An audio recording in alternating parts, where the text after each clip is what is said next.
success doesn't have to look like what you think it looks like or what people try to condition you to believe it is. At the end of the day, I think we're mostly all just here to like do good work, meet good people, and make real impact.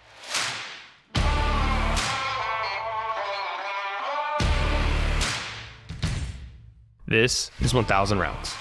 Every episode, a solopreneur shares how they're building, what they're building.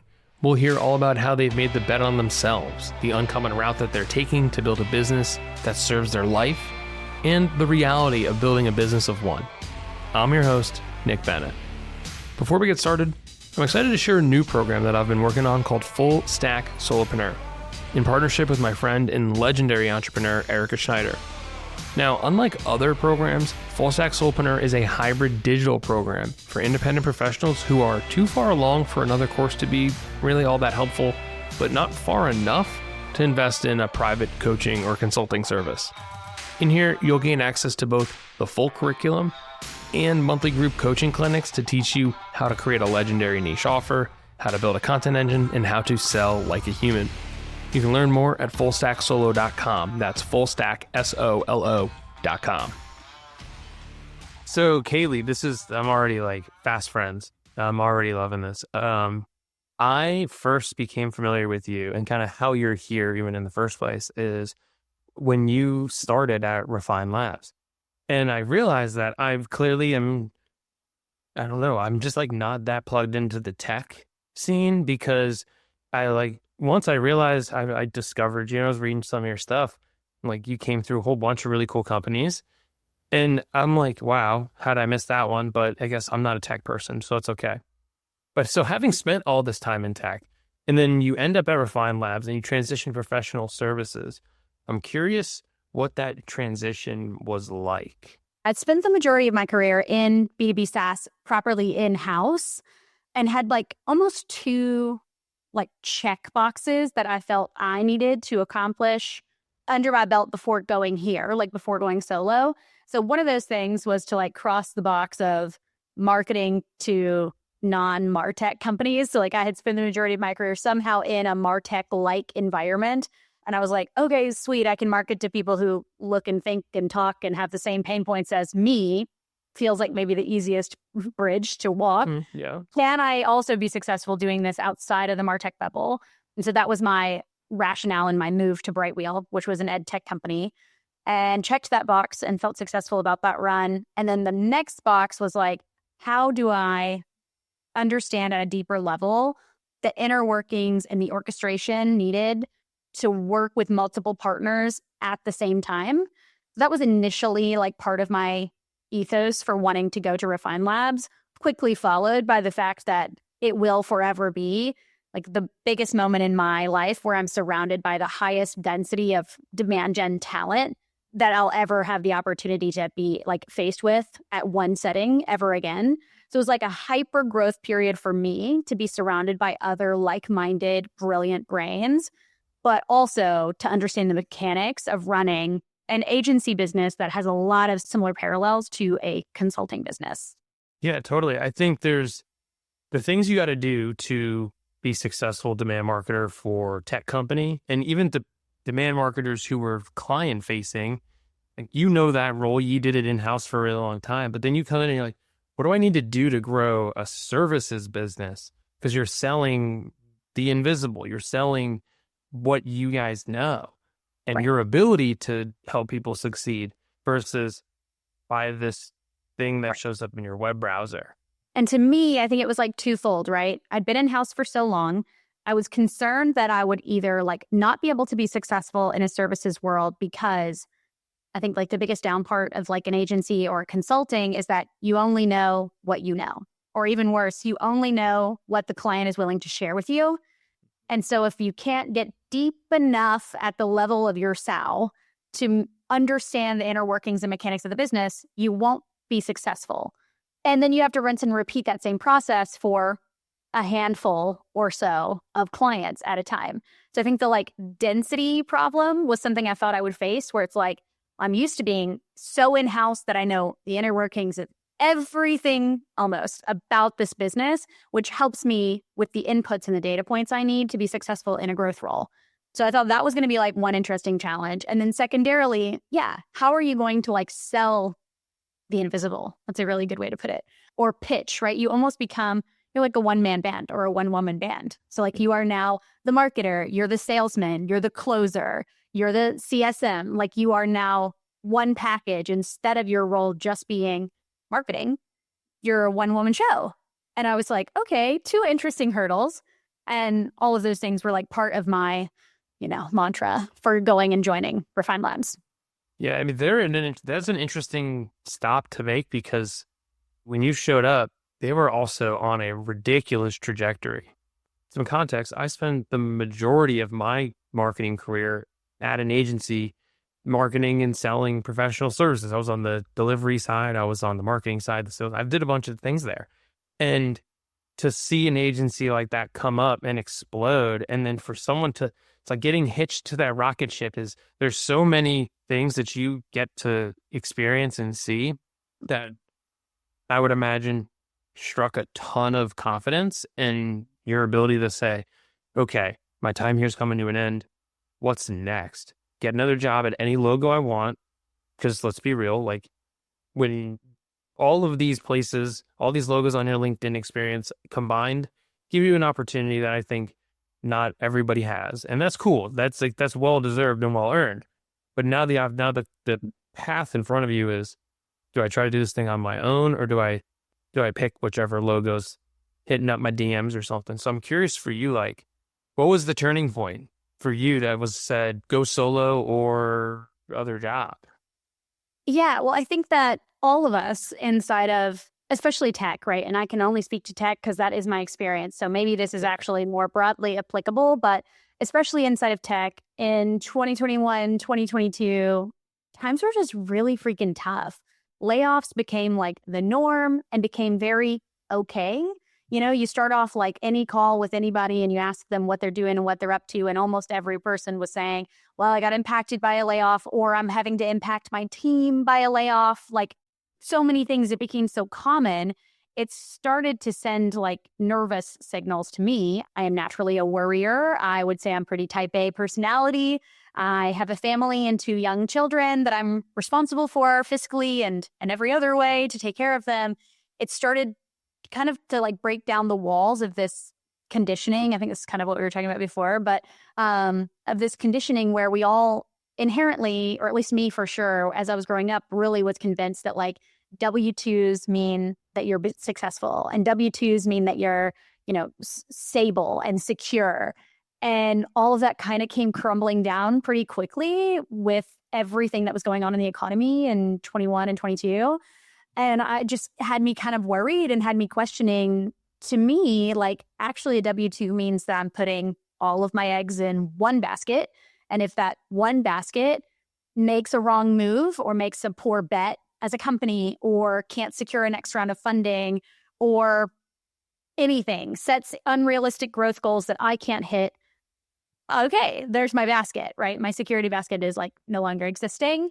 And so it kind of had me thinking about creating option sets. I ended up in March of 22. I found Elena Verna on LinkedIn. If anybody listening to this doesn't follow that woman, please go do it. She's amazing. She's a rock star. She had a LinkedIn resume similar. It's very flattering. You think highly of my own resume. I felt that way about her. She has worked for any reputable company you've ever seen. She's been there. So like she was the CMO at Miro. She's at Dropbox right now. She's got just a very, very strong resume for really reputable PLG companies. And she's a growth queen at her heart. So met with her. She happens to be based here in Nashville. We went and grabbed a coffee that turned into a 2-hour chit chat. And she is also a solopreneur and also a working mom and a sole provider for her household, and has been so successful. And that was the first real turning point for me, was to hear from somebody else that like success doesn't have to look like what you think it looks like or what people try to condition you to believe it is. And she has completely created a business and a world of her own that gives her a lot of joy. And she's able to help a lot of startups with her working structure and with her business structure. And I was like, wait a second, I think I want this.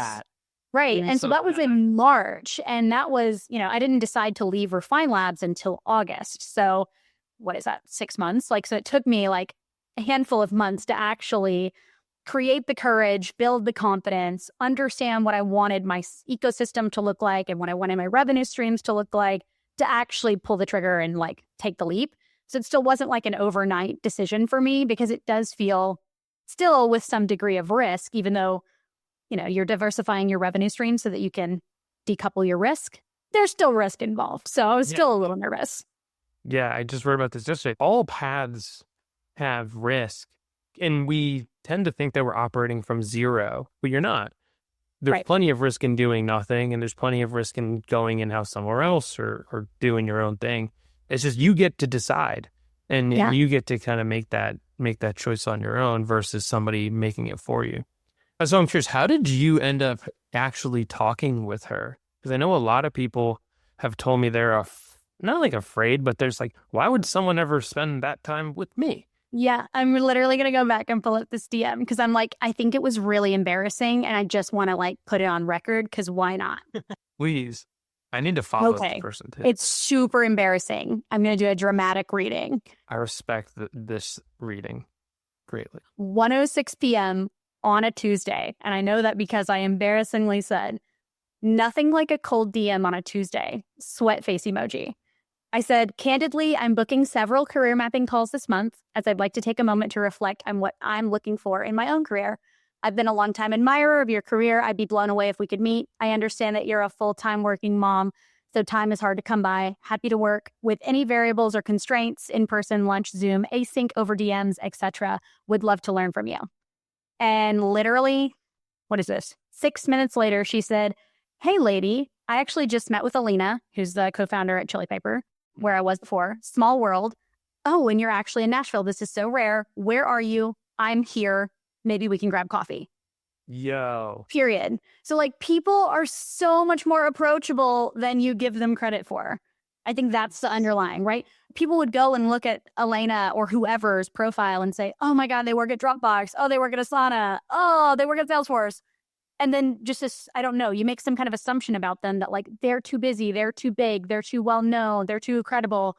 We're all humans. We're all humans. And she sat and shared so much with me about her business and how she got there and how she started. And that's literally what I needed to be like, I can do this. So I think give people more credit. People are more approachable than you think they are. And you can send really embarrassing DMs on a Tuesday and who knows, they might respond. Yeah, I love this because, first of all, thank you for sharing that because I've sent a million embarrassing DMs and some were responded to and some weren't. I haven't read them on a podcast before, but I will tell you this much. Most people tell me they are afraid to hit send on that because there's this feeling that they're not worth being invested in that kind of way. And so it is in your mind, you sent the way that you read that message was like, Hail Mary, like I'm just going for it. Let's just see what happens. And maybe not, who knows it. And it changed your life. So you said she shared so much stuff with you. What was the most impactful thing she shared with you? Like what has stuck with you that is just lives rent free? It's like interesting because I ended up like, I didn't take a notebook or anything to like meet a random lady from LinkedIn, like at a coffee shop. Would have been weirder than the Tuesday DM. I should have taken a notebook. Well, at the time, I remember what was so interesting is that her primary profile photo was like an AI avatar that didn't look human at all. It was like the most like dialed AI version of a headshot you could have.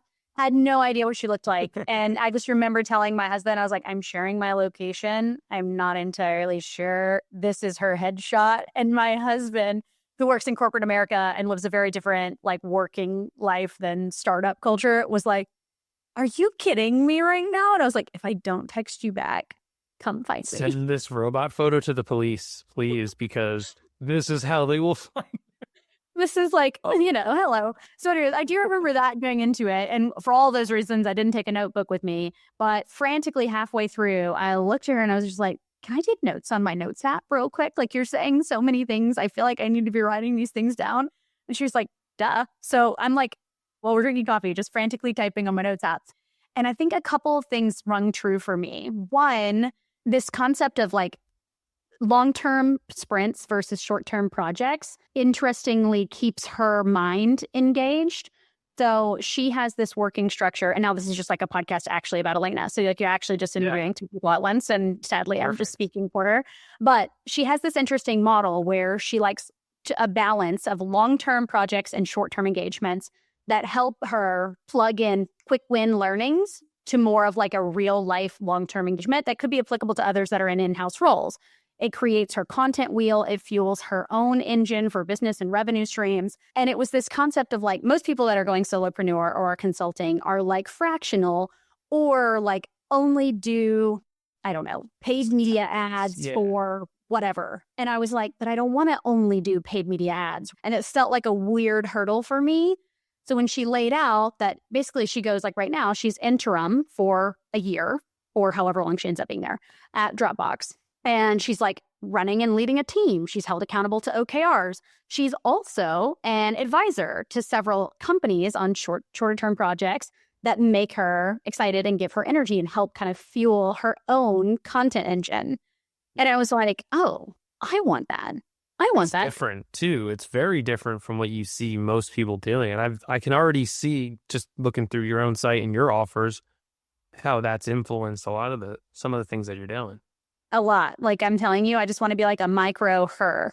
So I think it's like finding like the red thread in all this is like kind of finding somebody who maybe isn't doing exactly what you want to do, but is doing things differently enough to where you're like, oh, well, okay, like now I actually have options. Like, let me consider the way in which I could build my own path. Maybe it doesn't look like what I've been told success looks like. In fact, maybe there isn't anybody already doing exactly what, I want to be doing, but maybe somebody's doing half of it and somebody else is doing the other half. Could that be a pathway for me that like gives me joy, allows me the freedom and flexibility with my kids, but also like keeps me plugged in and learning and engaging? And I think those were all kind of check boxes that I wanted to figure out how to check and just didn't understand the framework in which to do it with. Do you still keep in touch with her? Yeah, she's great. Awesome. I love that.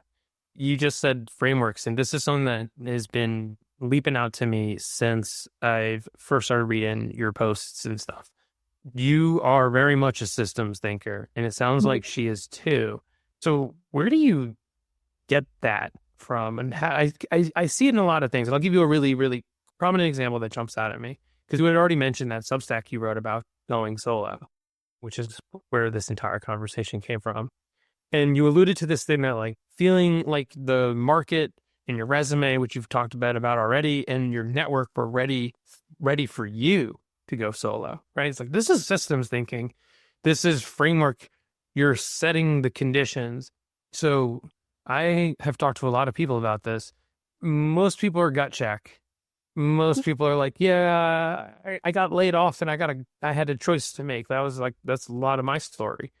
But you're sitting there very methodical, and I'm getting the same vibes from your conversation with Elena. So I don't know, what's your process for that? Like, do you even recognize that this is kind of how you operate?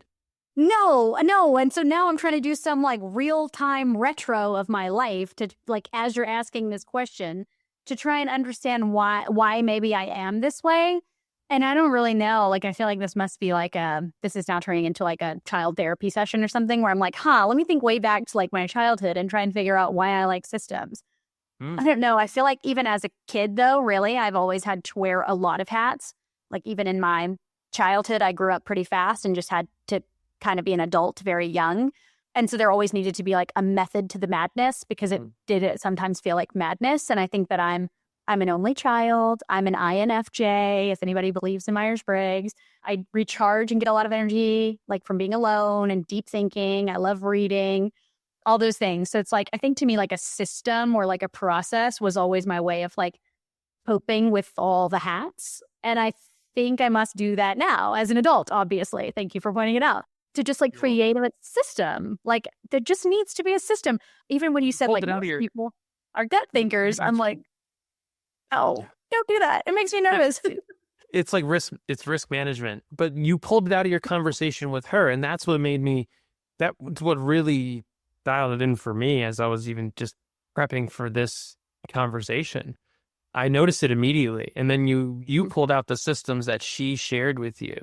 And I think that has a lot to do with your with some of the trajectory you've been on and just the ability to do this work in this type of way is because you see the world through that lens and you can just document it. Like, you scroll through your LinkedIn posts and you're going to see exactly what I'm talking about.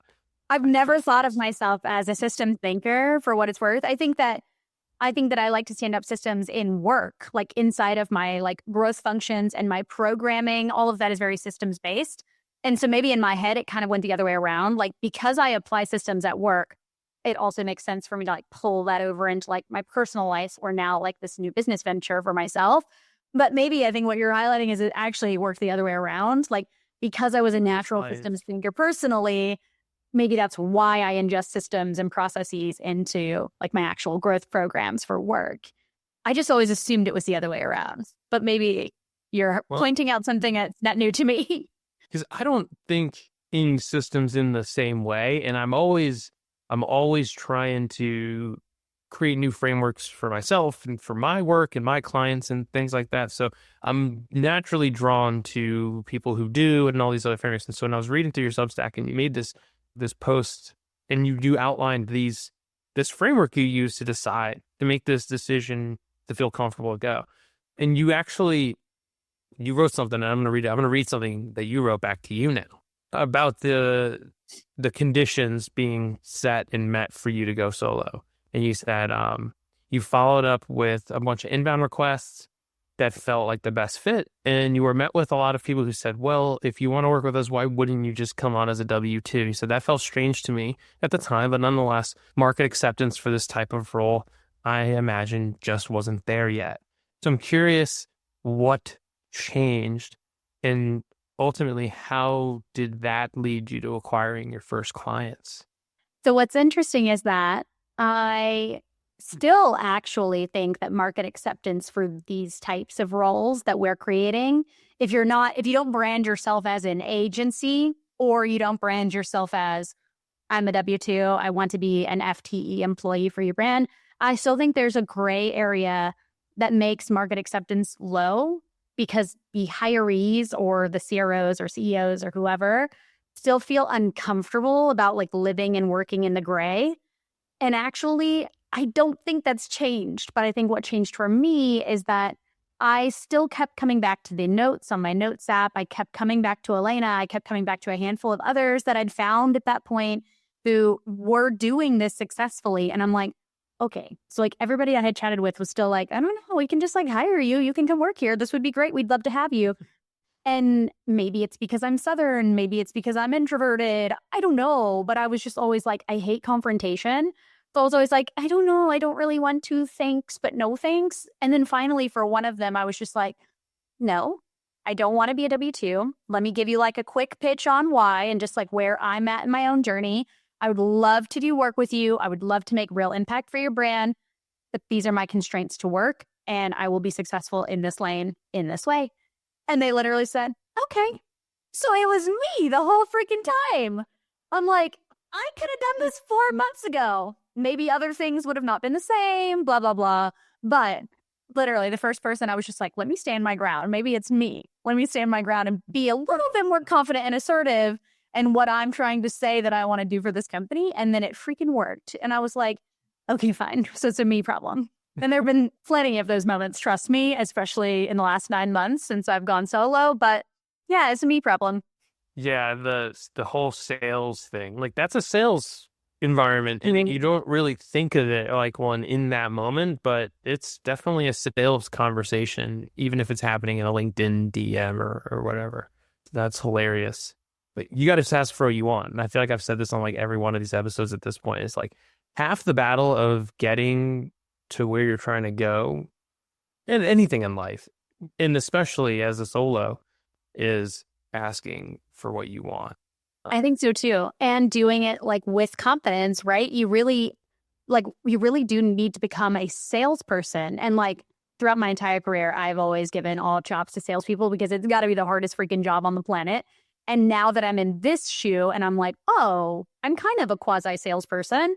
It's awful. It's the worst part for me. It's the worst part of the process. Even though, like my deals or my opportunities or whatever language we want to talk in come inbound to me. So like, at least I'm being sought out. Still, I feel like I'm in the hot seat every time. I have to put on my like closing hat, and I just like am not a closer naturally.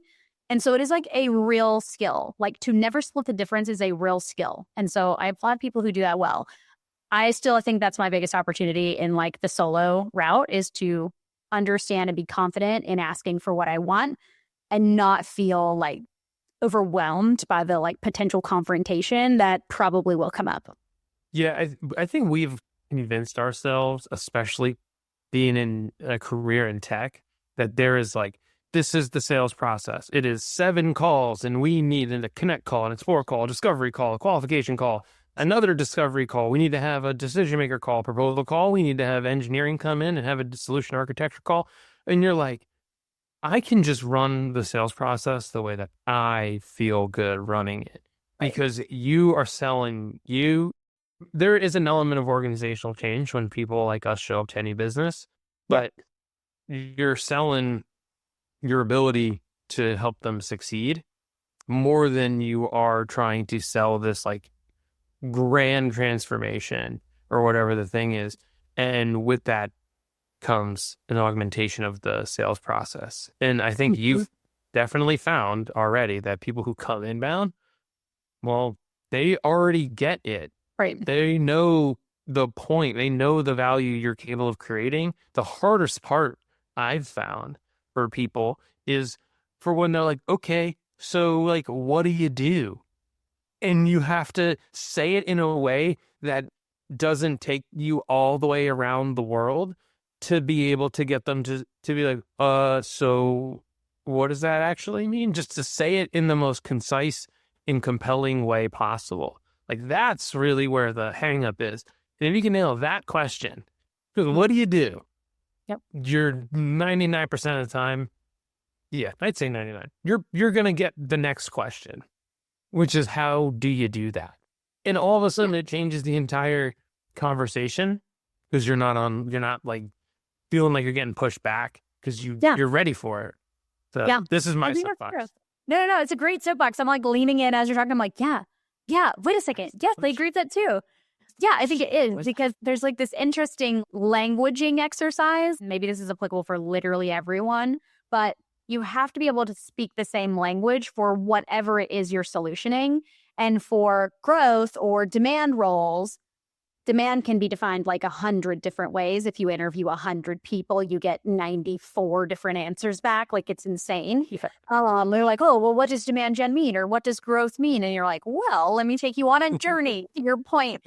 And what's interesting is that normally you join those calls and somebody has a perception of what you do and how that compares directly to the language that they use inside of their business. And so you need to like use this quick ramp to like learn as quickly as you can about them and how they talk, and then actually be able to like regurgitate your solution in their words back to them in real time. And then you get to the next question. That hits. I felt like you read my mind inside of that conversation. And the offer is like the biggest part about it. And so for you, I know this is the hardest part for most solos. How did you go through your iteration cycles to get to what became DemandLoops, or what is DemandLoops? Because your offer is the thing. But I think it's interesting because I feel like I am still now, and likely will forever be, iterating to some degree. So when it comes to like service offerings, if we want to break it out that way, right now I do a few different things. And I still feel like I'm a constant like experimenter at heart, right? Like, that is how I do my job well inside of companies, is to be an operator and have an experimentation hat on. Yeah. And so I kind of feel like I treat my business that way too. So when I first started out, I was like, okay, I'll have 2 primary arms to this business. I'll do a deep revenue audit. That'll be a faster cycle time for a lower ACV. And then I'll do a deeper engagement similar to Elena, where I'm maybe an interim if I could get one. Who knows what falls out of the sky? Or I'll do more long-term projects, like at least 6 to 9 month projects, where I step in, help them rebuild the function or build the function from scratch, from ground up, either way. But I'll have to have them commit to like 6 to 9 months so that I can go deep and be successful versus just like sprinkling in insights like on top of their existing work. That was my two thoughts at first. Well, this like audit process, I went through 2 of them. Then both of them at the end of the audit came up, did a presentation. Here are my findings of everything that's broken and everything that's going well and everything that you need to accelerate or invest further in inside of your revenue infrastructure. Delivered a project plan, basically of what I recommend they do in the next 9 to 12 months to go implement fast learnings. And both of them came back and were like, great, we'd like you to do those things for us. And I was like, well, that wasn't in my system. You know what I mean? That wasn't in my system. What do you mean? And so I was like, crap. All right. Well, that's a learning. What do I do if they convert? Like, I don't have unlimited bandwidth and I don't want to hire people. Right. So I need to like know what you want to do and what you don't want to do. I don't want to hire people like for myself. I'm fine to hire people for businesses I'm partnering with, but I don't want to hire people for myself. So I'm like, great, what do I do? So I end up converting one to my long-term interim gig, which, yes, means I'm now almost operating just like Elena, which is what I wanted in the first place. And then the other, I switched over to an advisory role. So then I've taken on a handful of other advisory roles on top of this interim gig. And then I have Substack on the side as like a content engine for myself to fuel learnings and share my learnings with anybody who wants to read them. But I still don't feel like I'm done iterating yet. So I think I fell into a plan to like productize and then kind of, I don't know, like fell in love with still some level of deep work, which is how I landed this interim gig. And I just am not ready to give that up yet, right? You have like a camp of people who are like productize or bust, like everything needs to be productized. And I'm still kind of somewhere in the middle where I'm like, I kind of want to have my cake and eat it too. And maybe 6 months from now, we chat again and you're like, what are you doing? And I'm like, oh, productize or bust. But I don't know, it's just like, this is what feels good for me right now. I really enjoy this interim gig. I love the impact that we're making. Like literally the entire business can feel the momentum from the growth team, which is like all you could ever ask for in a gig. So it's like, can't leave that. Like that's literally what dreams are made of. I have to stay with that. That's like the point of the work. Literally the whole point of what the heck we're doing here during our time on Earth. Then I have these other projects that are short term that fuel me and give me energy that I can ingest learnings from one side of my business to the other and vice versa. And it just feels like a really great natural marriage. So that's where I'm at today. And I kind of fell into all of it, honestly. As systematized as I might be, I think that this is really not exactly how I thought it would play out, but I'm happy with where it's at. The risk oh my gosh, how do you live with yourself? You write about wanting these, like different revenue streams and different revenue options and stuff. And you've just outlined a bunch of them in different ways. Is that what you're referring to? You're saying revenue streams, like you're monetizing Substack in some ways. You have these short-term projects that you bring on. You have these longer-term, like interim gigs. Yep. Yeah. So you kind of have these 3 ways of monetizing your life in your brain. Yeah. Yeah, exactly. I feel that. Do you also have or like think about revenue streams or structures in that way? So I agree with you wholeheartedly that the point of the iterations and the refinement of the core offering are really of all of it, but specifically the core offering will never be done. I am not as diversified yet. I have some goals and things that I want to build, but I don't necessarily have kind of that 3-tier thing rolling yet. Mainly because writing doesn't come out of my fingers as well as I think being able to monetize something like Substack really relies on your ability to write a lot all the time. So that's one. And more so just to like build an audience, right? Like I think it all starts or like actually right before this, like all of this happens because you can build an audience. Without a doubt. I had Erica Schneider on recently, and she talked about this idea of the audience battery or something. I think it was something she had learned from Jay Klaus. And basically, your ability to build an audience is one factor in all of this, which is you can make all these deposits, you can charge the battery, and at some point you need to draw on that. You need to ask, or you need to put yourself out there. And someone becomes a client, right? That you ask for inbounds, or you make an announcement that you're doing your own thing. And being able to build an audience and to make all of those goodwill deposits into the internet takes time. And I think some people just think, well, I can start doing that once I start a business. And I mean, I don't have a massive following by any means whatsoever, but I have been making those deposits for like 18 months or so before I decided to go out on my own. And you've been doing the same even longer. And I think that's really where the momentum came from.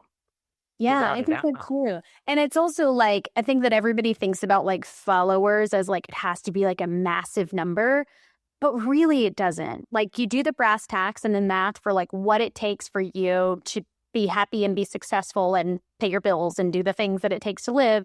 And 10, 15 clients, right? Like you don't need all the clients in the world. You're not a tech company.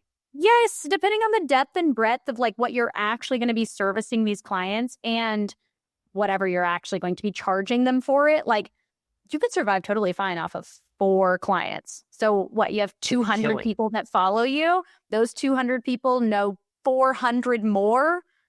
That's all you need, right? I've been preaching this one a lot lately. You don't need all the clients in the world. And a lot of people I work with come from the tech space and they're just wired in this way. This isn't a bad thing. It's just how people are wired to think I need all the clients in the world because that was where like just more. And the reality is you need like 10 or 20 people on earth to trust you enough to give you their money.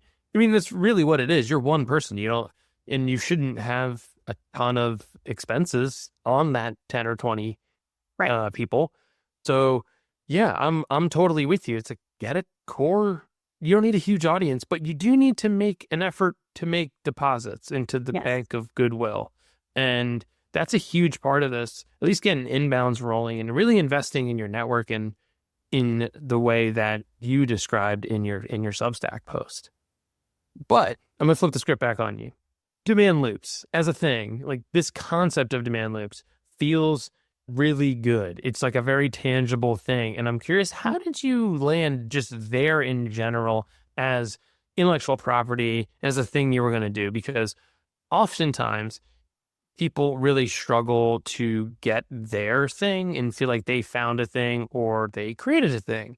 And without that, it's just really hard. So what's your process? What's your system? Like, what was the thing that went through your brain when you were like, man, Luke, this could work? I think that my like series or process for trying to figure out what to coin, like not only myself, but like my entity that directly mirrored or reflected what I thought my impact or like legacy would become. Like when I think about how I hope people explain my impact at Chili Piper or at Brightwheel or at Campaign Monitor or whatever, I hope people like have this legacy about my work or my team's work where I've been able to leave a lasting loop of some sort. Like everybody's dream in this growth world that we live in is to be able to put a deposit in, to steal your own words, put a deposit in and create a feedback loop to your audience, a feedback loop to your customer base, a demand loop or a growth loop is what it's commonly called in the B2B SaaS world for revenue generation and channel exploration. Like all of it is a loop, right? I think for a long time, everybody was like, it's a funnel, everything's a funnel, and everything's a hot take. So whatever, it's either a funnel or a loop. You can call it whatever you want, but it's a flywheel. There is a cyclical, how many other buzzwords can we get here so we get like good SEO rankings on the back of this?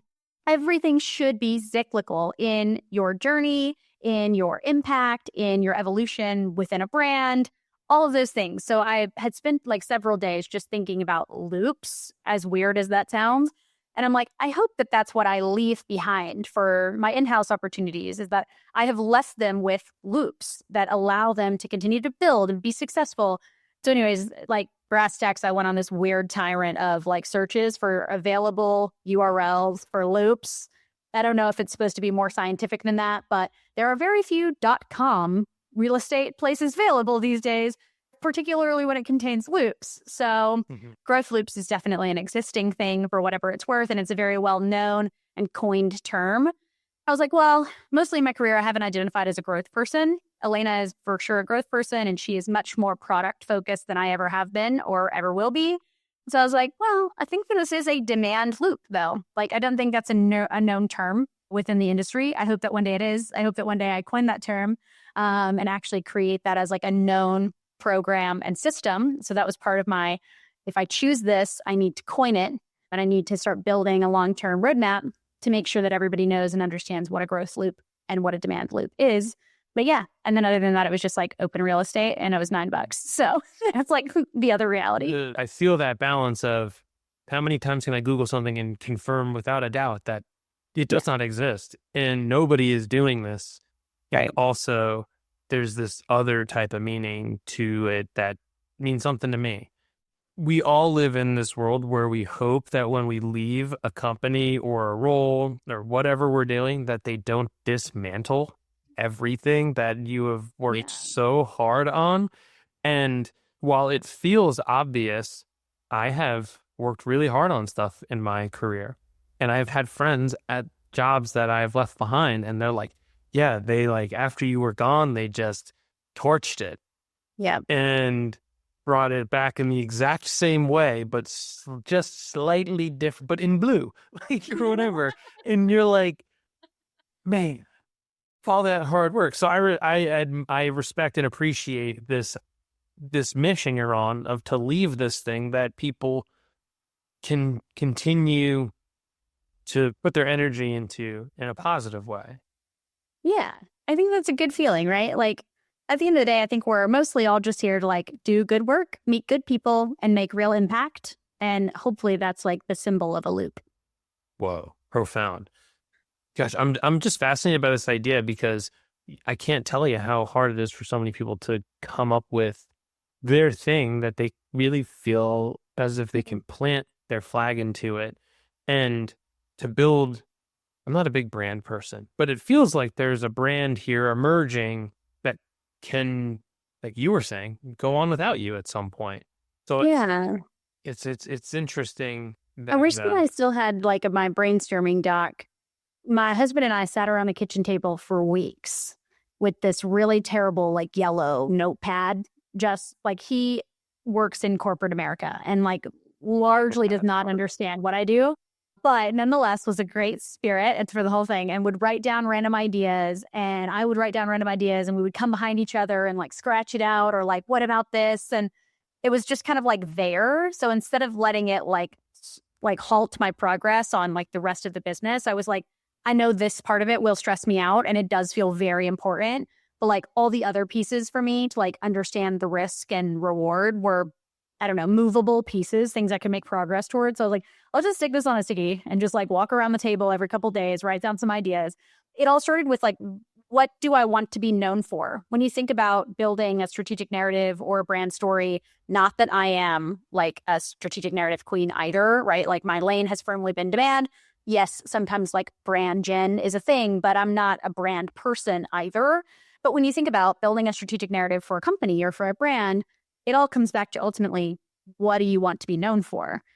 Especially if you're solo, you have something you want to be known for, whether it's a feeling, an impact, an outcome, a deliverable, an emotion, something you make them feel on the other end after they walk away. Whatever it is, you have a story that's guiding you or pulling you to go out on your own. Literally, like, record yourself on like an Otter or whatever your recording solution of choice is, just talking to yourself about your story. What do you want to be known for? What type of impact do you want to leave? All those types of things. Like, at one point, I was trying to explain myself to my husband as like, well, I think I kind of want to be like a hired gun. Like, I kind of want to be like, all these companies are like in despair, and all SaaS companies have something wrong with them. All of them. You can't convince me otherwise. And I kind of want to be like a hired gun, right? Like, I want these people to feel like a moment of panic, like, oh, we have this huge gap in our infrastructure.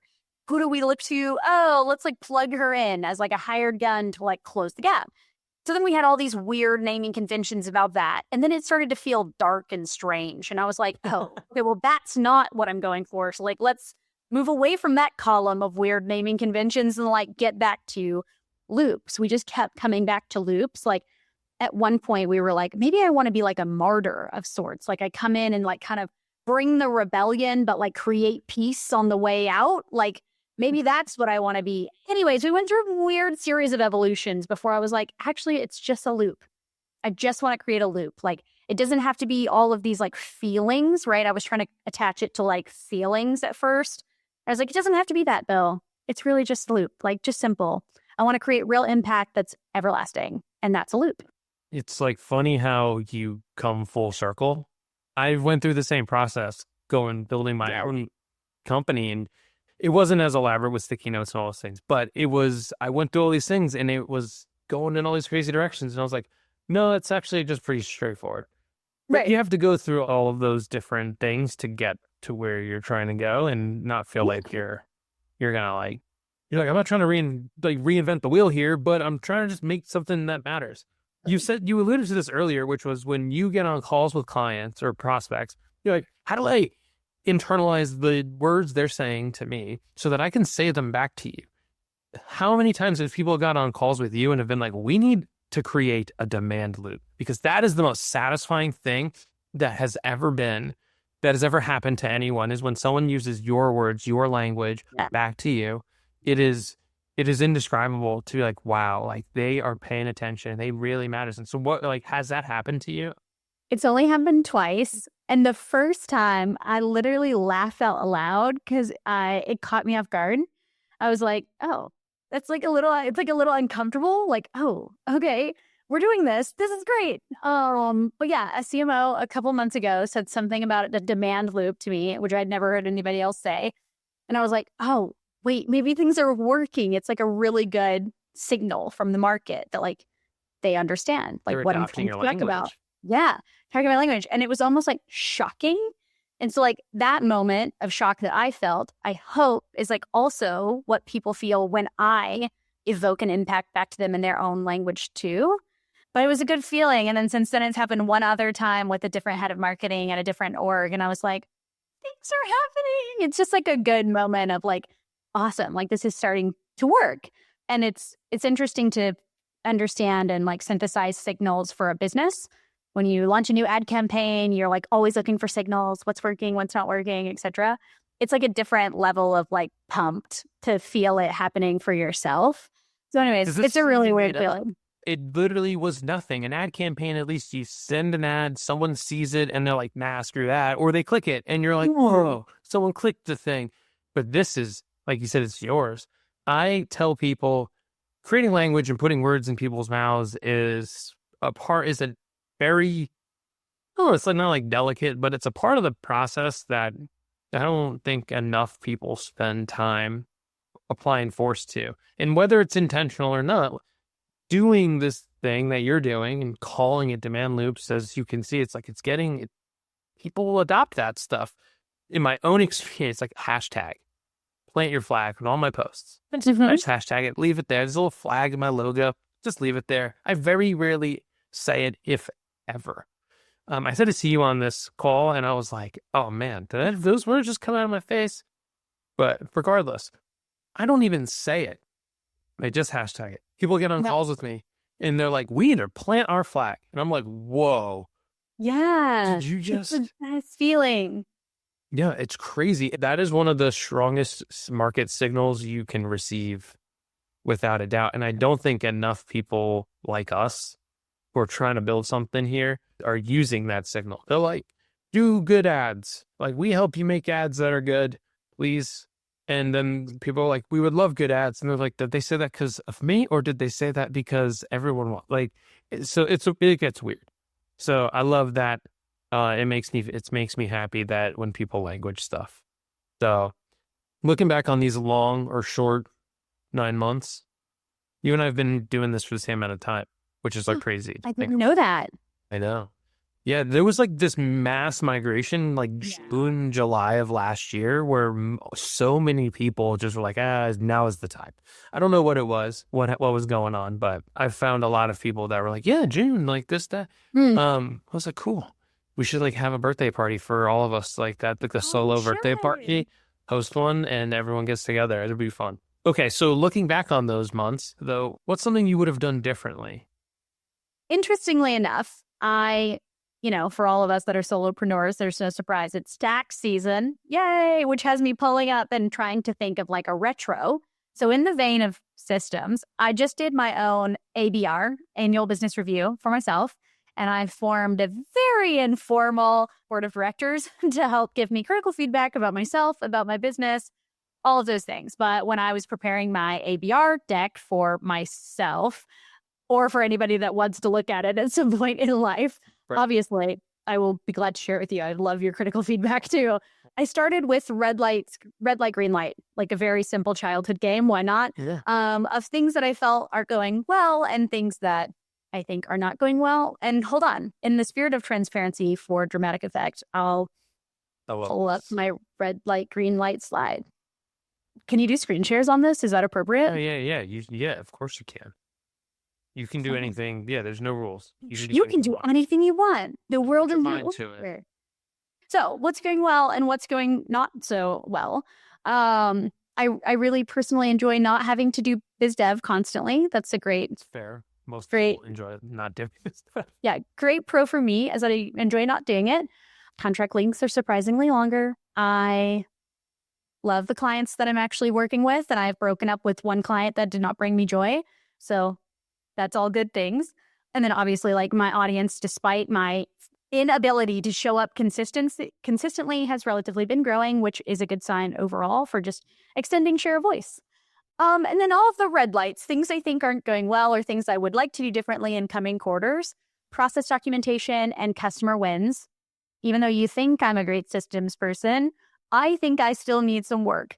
So I'd love to get better at documenting everything I'm doing for one client or another client, because it'll all come back around. So like, one body of work could impact 6 clients. I do the work one time, 6 times the impact. Like, that's the only way for me to think about systems of scale without hiring humans. And like I said before, I don't want to hire humans. Just to a point of clarification. Yeah. Thinking in systems and implementing systems are very different things. I appreciate your input. Yes. Okay, good. Then maybe that's my own caveat. That's I think okay. in systems, but I need to also apply them. It's really hard to sit there and make like a process doc. It's like not fun, but being able to think through it in real time is, a different skill set. So you don't have to justify your lack of process documentation to me. But here we are, nonetheless. Now you're like indoctrined into my I'm in. of directors. So now we're here for critical feedback in real time. Part of building credibility and trust is showing up consistently. So I believe wholeheartedly that I have got to get better at showing up consistently in order to build an ecosystem of trust within my audience.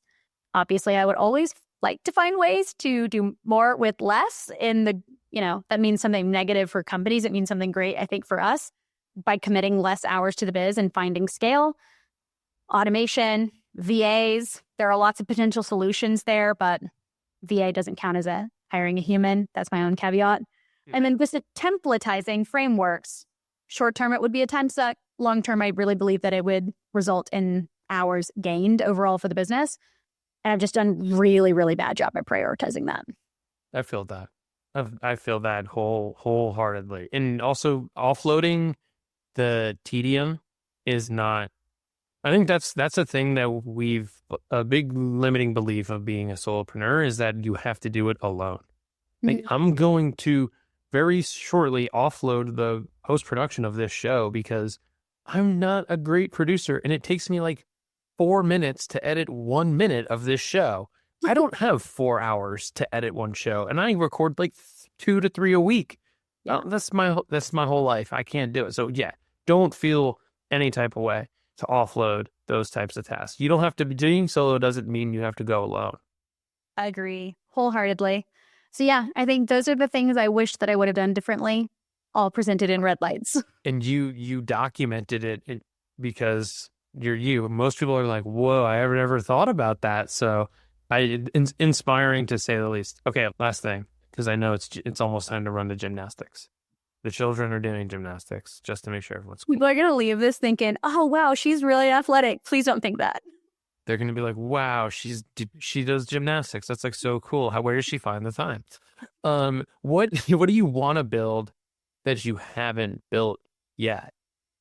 I think that actually, Piper, I had this like interesting opportunity to form a impromptu community of demand gen marketers through a podcast where like I was interviewing and having more conversations like this that like just give you nuggets of gold and give a wide array of people nuggets of gold to take and apply to their own life. And it was like an interesting connection point that I'd never had before. And I loved it. Like, it was just such a good feeling to be able to, like, one, I selfishly felt like I was a voice to give a lot of people, like, good critical feedback or good insightful help that helps them with their day-to-day, just do their jobs better, live their lives better, whatever that was. And I still think I'm, like, craving some type of feedback loop with other demand or growth marketers that I just don't have today. And I don't know how that comes to life yet. Like, I haven't cracked that code in this like ecosystem of like streams and systems. I don't have a stream or system for that yet. So I think that's still like my biggest thing to build is just to find a way to unlock. Community sounds really gross. Like, too many people use that word, but like an ecosystem of friends. Do you want an ecosystem of friends who are doing in-house other solos who are doing this type of work? I actually want it to be like agnostic of your tax strategy. People who do this work. I don't care if you're in an agency, you're in-house, or you're solo. Just people who do this work. Just systems thinkers or non-systems thinkers. The systems thinkers community, and then I will not be able to join, but I will admire from outside the world. She'd be like, I want the systems.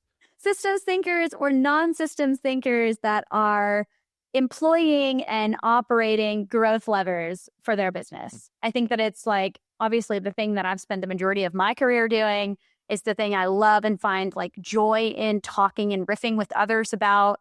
Like, I still want to build like some type of hub for those people to just like riff and brainstorm and like find and give energy on that type of topic. And I don't know what that looks like yet, but more to come. That's awesome. Well, thanks, Kaylee, for jamming and being vulnerable and sharing all the stuff. I feel like I've known you my whole life. This was this was so much fun.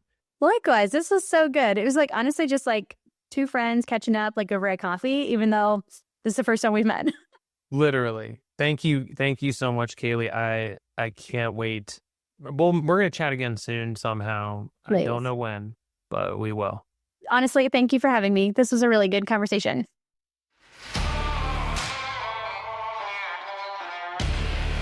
Hey, Nick again, and thanks for listening.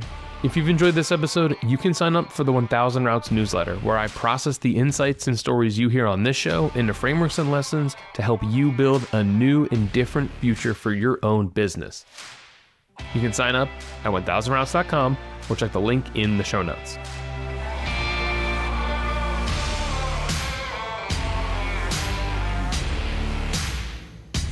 What would be your last meal on Earth? There's this like home style kitchen that's in our really small town that we live in. And this grandmother that has worked there, I swear, my entire life makes the best soup. And it's like a chicken rice soup combo. Oh my gosh. But every time we go, they have like a unlimited soup and salad option.